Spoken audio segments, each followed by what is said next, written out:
श्री स्वामी समर्थ।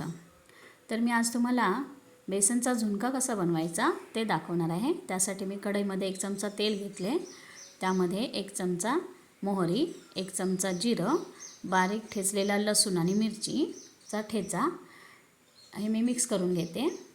हे छान परतून झाल्यानंतर त्यामध्ये एक बारीक चिरलेला कांदा, आपला कांदा भाजून होईपर्यंत माझ्या चॅनलला लाईक आणि सबस्क्राईब करून घ्या।